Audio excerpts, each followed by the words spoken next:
You're blowing money on poorly conceived operations and vanity projects for President Trump. Retrofitting the Qatari jet to serve as Air Force One will cost about $400 million. The parade in D.C. this weekend will cost upwards of $40 million. Your bombing campaign in Yemen cost about $1 billion, and a week later they were having missile strikes in Israel. So, Mr. Secretary, what priorities have you cut funding for to pay for these projects?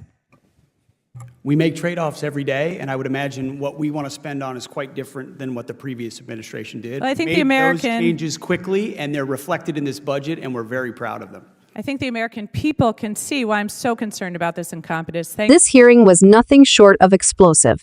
At the House Armed Services Committee, Rep.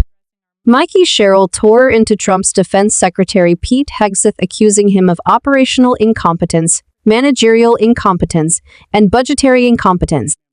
Forget his Fox News-style slogans about restoring the warrior ethos or increasing lethality. Sherrill ripped the mask off and exposed what's really happening at the Pentagon: chaos, mismanagement, and billions wasted. What unfolded in that room wasn't just tough questioning, it was a total dismantling of Hegseth's credibility and, by extension, Trump's entire defense strategy. Thank you, Mr. Chairman. Secretary Hegseth, Chairman Kane, thank you both for being here today. Mr. Secretary, your testimony over the last several days before Congress, I've heard you speak about all of your supposed accomplishments from your time at the Pentagon. I have to say, your training at Fox News has let you spin months of dangerous dysfunction and incompetence into catchy phrases like restoring the warrior ethos and increasing lethality. But the truth is, it's really been chaos at the Pentagon under your leadership. You've clearly shown you're unable to manage the Department of Defense, but what I'm most concerned about are three specific areas: your operational incompetence, your managerial incompetence, and your budgetary incompetence. So let's start with operational. According to news reports, in your first week on the job, you got confused in a National Security Council meeting and thought President Trump wanted you to stop all aid to Ukraine. In a well-functioning administration, you would have asked for clarification before making that seismic policy shift, but instead you ordered vital military aid heading to the front lines turned around, costing the U.S. millions of dollars and depriving Ukrainian soldiers of equipment they needed to fight Russia. So, Mr. Secretary, can you explain how exactly you misunderstood such a monumental presidential order? One of many fake news headlines we've dealt with. So, President Trump told you to halt military aid to Ukraine on January 30th? As is often the case, highly ideological and very ill-informed reporters love to speculate about things they know nothing about in order to spear President Trump and myself. So it sounds like actually the reporting is correct, because I will say, if it wasn't a mistake, why did aid restart only a few days later? Again, we would take complete issue with what would some call reporting and others call a hatchet job. So why did aid start just a couple days later? I'm saying the reporting is inaccurate, ma'am.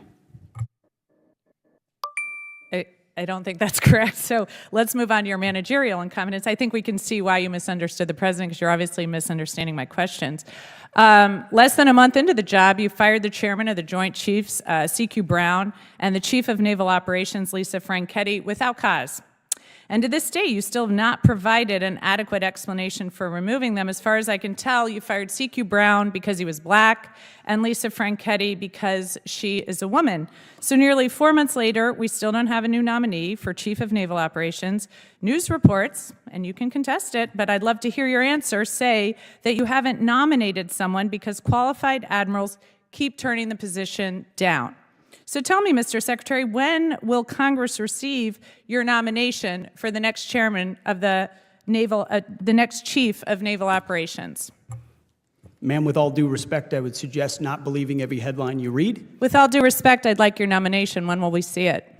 There has not a single admiral or any military official has turned down a position that's been So when will we provided. see your nominee for the chief of naval operations? In due time, for all the right reasons. Again, I think we've seen the managerial incompetence. Okay, let's move on to budgetary incompetence. You missed the deadline to submit a draft defense budget to Congress, which makes it impossible for us to complete our work on the NDAA or appropriations, and makes it more likely you'll receive delays in funding you need for new acquisitions, programs, and other priorities. Additionally, you're blowing money on poorly conceived operations and vanity projects for President Trump. Retrofitting the Qatari jet to serve as Air Force One will cost about $400 million. The parade in D.C. this weekend will cost upwards of $40 million.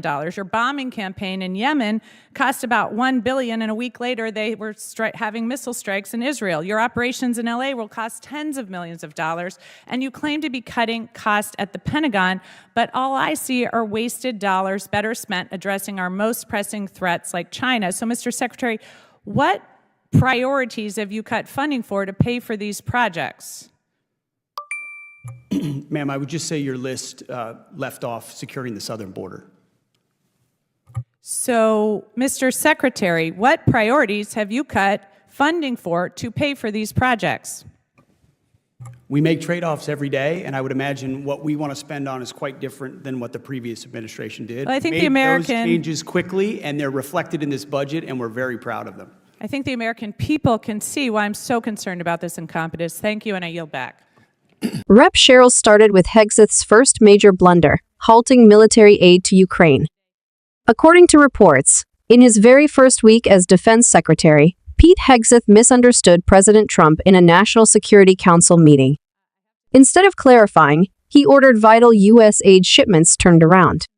Millions of taxpayer dollars were wasted, and Ukrainian soldiers fighting Russia were deprived of critical equipment. When Sherrill pressed him, Hegseth waved it off as fake news. But here's the problem. The aid restarted just days later. If it was fake, why was it reversed?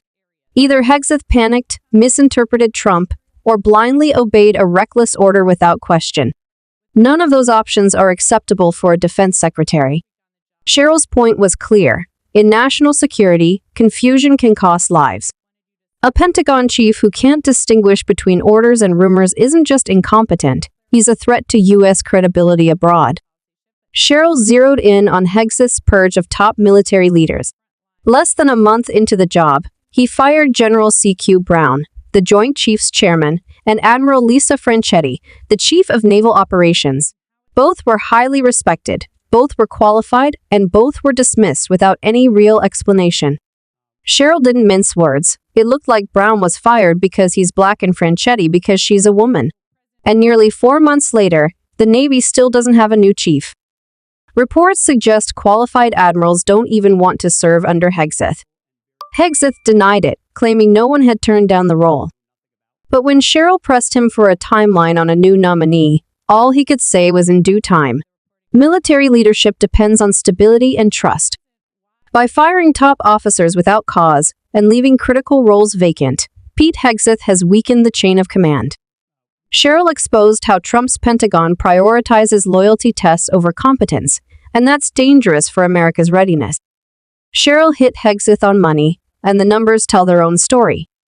The Pentagon missed the legal deadline to submit its defense budget, delaying Congress and jeopardizing the National Defense Authorization Act. That makes it harder to fund new programs, acquisitions, and readiness efforts. Meanwhile, under Trump and Hegseth, billions are being blown on vanity projects, $400 million to retrofit a Qatari jet as Trump's version of Air Force One, $40 million for a D.C. military parade, $1 billion for a bombing campaign in Yemen that failed to stop missile attacks, tens of millions on domestic military operations, including in Los Angeles.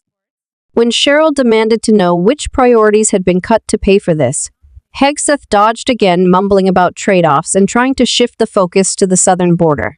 Sherrill's point here was devastating budgets reveal values. And this budget shows that Trump and Hegseth value spectacle over substance. Instead of focusing on the real threat of China, they're spending billions on parades, planes, and political theater. What Rep. Mikie Sherrill exposed in this hearing is bigger than one man's failures.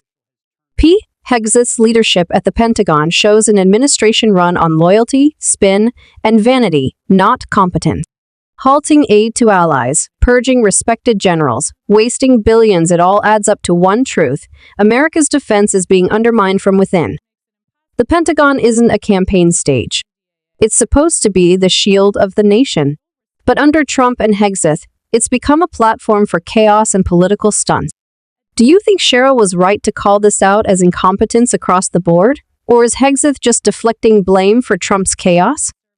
Drop your thoughts in the comments.